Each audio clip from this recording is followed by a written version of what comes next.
함께 신앙 고백합니다. 전능하사 천지를 만드신 하나님 아버지를 내가 믿사오며 그 외아들 우리 주 예수 그리스도를 믿사오니 이는 성령으로 잉태하사 동정녀 마리아에게 나시고 본디오 빌라도에게 고난을 받으사 십자가에 못 박혀 죽으시고 장사한 지 사흘 만에 죽은 자 가운데서 다시 살아나시며 하늘에 오르사 전능하신 하나님 우편에 앉아 계시다가 저리로서 산 자와 죽은 자를 심판하러 오시리라. 성령을 믿사오며 거룩한 공예와 성도가 서로 교통하는 것과 죄를 사하여 주시는 것과 몸이 다시 사는 것과 영원히 사는 것을 믿사옵나이다. 아멘.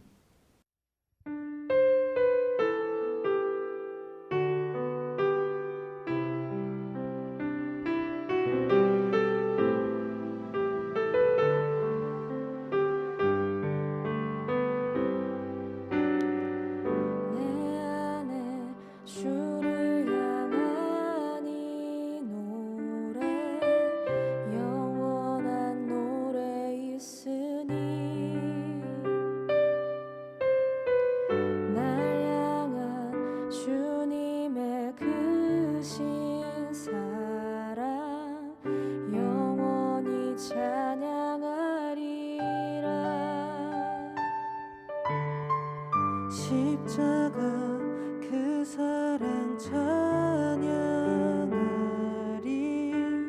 날 구원하신 그 사랑, 내 삶을 드려 찬양하리라. 놀라우신 주의 사랑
나와 함께 갇힌 아리스타고와 바나바의 생질 마가와 이 마가에 대하여 너희가 명을 받았음에 그가 이르거든 영접하라. 유스도라 하는 예수도 너희에게 문안하느니라. 그들은 할레파이나 이들만은 하나님의 나라를 위하여 함께 역사하는 자들이니 이런 사람들이 나의 위로가 되었느니라. 그리스도 예수의 종인 너희에게서 온 에바브라가 너희에게 문안하느니라. 그가 항상 너희를 위하여 애써 기도하여 너희로 하나님의 모든 뜻 가운데서 완전하고 확신 있게 서기를 구하나니 그가 너희와 라오디게아에 있는 자들과 히에라 볼리에 있는 자들을 위하여 많이 수고하는 것을 내가 증언하노라. 사랑을 받는 의사 누가와 또 데마가 너희에게 문안하느니라. 라오디게아에 있는 형제들과 눈바와 그 여자의 집에 있는 교회에 문안하고 이 편지를 너희에게서 읽은 후에 라오디게아인의 교회에서도 읽게 하고 또 라오디게아로부터 오는 편지를 너희도 읽으라. 아키뽀에게 이르기를 주 안에서 받은 직분을 삼가 이루라고 하라. 나 바울은 친필로 문안하노니 내가 매인 것을 생각하라. 은혜가 너희에게 있을지어다. 안녕하세요. 오늘은 골로새서 마지막 날입니다. 또 오늘은 2021년의 마지막 날이기도 합니다. 오늘 이 마지막 날 함께 우리 골로새서를 보면서 하나님께서 우리에게 주시는 그 위로와 또 격려를 받으시는 우리 성도님들 되었으면 좋겠습니다. 오늘 말씀은 골로새 성도들에게 편지하면서 바울이 마지막 문안 인사를 하는 내용을 담고 있습니다. 네, 문안 인사의 내용이 굉장히 길지요.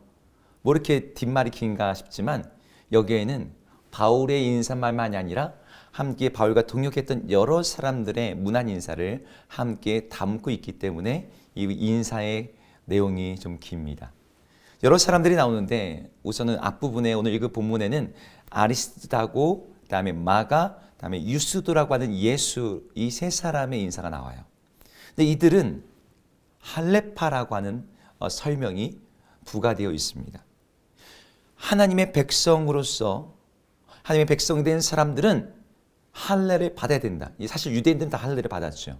근데 그리스도인들 중에서도 하나님의 백성이 된 징표로 우리에게 할례가 여전히 유효하다라고 믿고 생각하는 사람들이 있었습니다.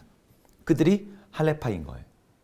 할례가 구원을 받는 데 절대적으로 필요한 것이다 라고 그들이 주장하지는 않았지만 그래서 예수 그리스도를 오직 믿음으로 구원받는다는 이 신앙은 그들이 공유했지만 할례가 필요하다라고 생각하는 이들이었습니다. 사도 바울은 그런 점에서 이들과는 생각이 달랐죠. 할례는 필요 없는 거. 이제 우리에게는 그리스도인의 할례, 세례가 있다. 사실 오늘 골로새서에서도 이미 이 내용을 사도 바울이 골로새 성도들에게 이야기한 바가 있습니다. 그럼에도 불구하고 사도 바울은 이 할례파 세 사람의 문안 인사를 전하면서 이들이 자기에게 굉장히 유익하며 위로가 되었다라고 말하고 있습니다. 왜 이렇게 말하는 걸까요? 이들은 할례파예요. 이들은 정통 유대인이고 할례를 받아야 된다는 입장에 서 있는 자들이었지만 그럼에도 불구하고 사도 바울이 이방인 선교에 동참해서 자기의 민족과 나라를 넘어서 실질적인 선교사에게 동역하고 있던 이들이었기 때문입니다. 사도 바울은 이들을 자기의 동역자로서 자랑스럽게 골로새 이방 성도들에게 소개하고 문안 인사를 나누게 하였습니다. 또한 사도 바울이 소개하고 있는 또 다른 문안 인사하는 사람은 에바브라입니다. 이 사람은 이미 골로새 성도들이 잘 알고 있는 사람이었어요. 골로새 교회의 실질적인 개척자이자 그 성도들을 말씀으로 양육했던 사람이었습니다. 비록 지금 몸으로는 떠나 있지만 항상 골로새 교회를 위해서 기도하는 사람, 그리고 하나님의 모든 뜻 가운데서 골로새 성도들이 완전하여지고 확신 있게 서기를 구하는 사람이 이 에바브라였습니다. 그 외에도 누가와 데마의 문안 인사가 뒤에 나옵니다. 그런데 사도 바울은 자기와 함께하는 이 동역팀의 문안 인사를 다 쓰고 전하면서 18절에 자기가 친필로 글귀를 쓰면서 문안 인사의 마지막 인사를 해요. 우리 18절을 한번 같이 읽어볼까요? 나 바울은 친필로 문안하노니 내가 매인 것을 생각하라. 은혜가 너희에게 있을지어다. 아멘. 사도 바울이 친필로 썼다는 것은 성경학자들이 이렇게 해석을 합니다. 사도 바울이 눈이 굉장히 안 좋았어요. 그러니까 건강상의 이유로 직접 글씨를 쓸 수 없는 상황이어서 바울이 편지의 내용을 읽어주면 누군가 그것을 대필해서 써주었고 그리고 그것을 바울이 썼다는 것을 확증하기 위해서 사도 바울이 그 편지의 마지막에 큰 글자로 내가 직접 쓴다 이런 식으로 자신의 서명과 같이 그 문안 인사를 넣었던 것으로 추정이 됩니다. 그런데 이 18절의 마지막 인사 가운데 의미심장한 한 문장이 들어있습니다. 그것은 무엇이냐면 내가 매인 것을 생각하라 라고 하는 이 문장이에요. 이것을 쉬운 성경은 이렇게 번역해 놓았어요. 내가 감옥에 갇혀 있다는 것을 잊지 마십시오. 아니 지금 마지막 인사하고 있는 상황에서 바울이 갇힌 거 이미 다 알고 있거든요. 근데 굳이 이것을 다시 반복하면서 언급하는 이유가 무엇 때문일까요? 골로새 성도들에게 내가 이렇게 고생하고 있으니 이거 알아달라는 의미로 이 말을 하고 있는 것일까요? 그렇지 않습니다. 골로새 전체 문맥을 보건대 사도 바울은 이 문장을 통해서 마지막으로 다시 한번 성도들에게 권면하고 위로하고 있는 것입니다. 내가 지금 감옥에 갇혀 있는데 내가 이렇게 매인자가 되고 있음에도 불구하고 나와 함께 이렇게 문안 인사하는 사람들을 봐라. 하나님께서 나와 동역하게 하시고 나를 위로하게 하시는 이들이 바로 이곳에 나와 함께 있다. 하나님의 은혜는 결코 매이거나 갇히지 않는다. 더 나아가서 사도 바울은 이 문장을 통해서 이렇게 말하는 것입니다. 내가 매여 있지만 하나님께서는 여전히 놀랍게 일하고 계신다. 바울이 매여있던 갇혀있던 그곳에서 골로새에서 도망하여 이곳에 왔던 노예 출신의 오네시모가 변화되었고 예전에 선교 여행을 같이 하다가 이제 마음이 갈라져서 흩어졌던 마가와 온전히 화해하게 되었고 그리고 그 감옥에서 골로새서와 빌립보서, 에베소서, 빌레몬서와 같은 여러 옥중 서신을 통해서 여러 지역 교회들을 위로하고 복음을 여전히 전파하는 그런 일들을 했던 것이죠. 하나님께서는 바울의 매임과 상관없이 여전히 일하고 계셨던 거예요.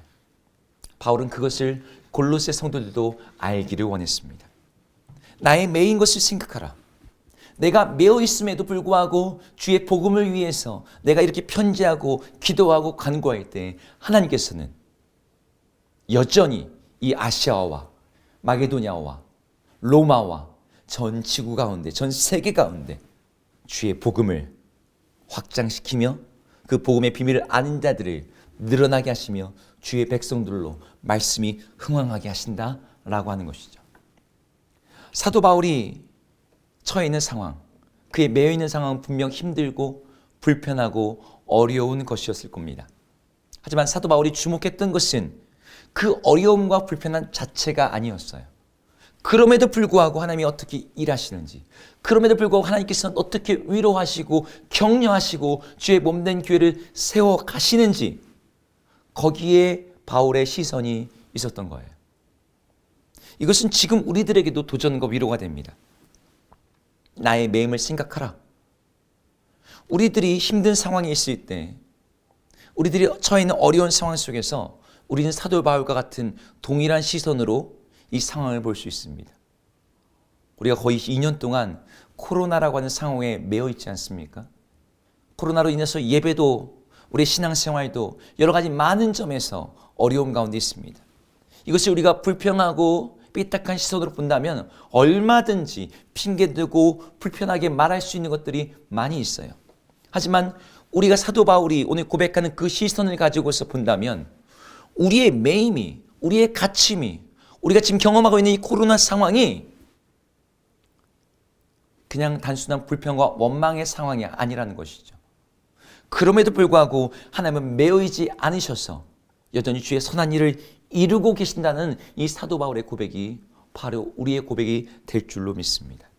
우리도 바로 그 하나님을 바라보면서 지금의 상황에 대한 불평과 핑계됨 대신에 내가 주님의 일을 더 이상 할 수 없다라는 그런 자포자기 대신에 하나님의 위로와 하나님의 역사하심을 기대하면서 우리가 꾸준히 기도하고 주님의 일하심에 동역할 수 있는 줄로 믿습니다. 2021년 마지막 날, 내년도 크게 상황이 처음엔 달라지지 않을 거예요. 상황이 달라지지 않은 새해 별 기대감도 없이 맞이하지 마시고 내가 비록 이렇게 매여있고 갇혀있을지라도 우리 하나님 살아계시고 일하시고 주님의 특별한 일들을 위해서 동역하게 하시고 위로하시고 격려하시는 주님이심을 신뢰하면서 새로운 힘과 소망을 얻으시는 우리 모든 성도님들 되기를 주의 이름으로 축복합니다. 함께 기도하겠습니다. 하나님, 사도 바울은 자신의 모든 편지의 인사말 뒤에 자신의 매여 있음을 생각하라고 골로새 성도들에게 권면했습니다. 내가 매여 있음에도 불구하고 하나님이 나를 어떻게 위로하시는지, 내가 매여 있음에도 불구하고 하나님께서 어떠하게 동역자들을 보내시고 함께 일하게 하시는지, 내가 매여 있음에도 불구하고 주의 복음은 결코 매이지 않고 온 땅으로 전파되고 있음을 그가 말했던 것처럼, 하나님, 우리도 사도 바울과 같이 우리의 매여 있음과 갇혀 있음과 우리의 코로나 상황을 보지 아니하고 우리 하나님의 일하심을 보게 하여 주옵소서. 우리 하나님 여전히 일하고 계시며 이 시대에도 은혜를 베풀고 계시며 주의 복음을 땅끝까지 전하게 하시는 분이심을 우리가 신뢰하면서 기대감과 기쁨을 가지고 우리 하나님께서 새롭게 일하실 날을 기대하는 2022년이 되게 하여 주옵소서. 예수 이름으로 기도드립니다. 아멘. 함께 주기도문 하시겠습니다. 하늘에 계신 우리 아버지여, 이름이 거룩히 여김을 받으시오며 나라 임하옵시며 뜻이 하늘에서 이룬 것 같이 땅에서도 이루어지이다. 오늘 우리에게 일용할 양식을 주옵시고 우리가 우리에게 죄 지은 자를 사하여 준 것 같이 우리 죄를 사하여 주옵시고 우리를 시험에 들게 하지 마옵시고 다만 악에서 구하옵소서. 대개 나라와 권세와 영광이 아버지께 영원히 있사옵나이다. 아멘.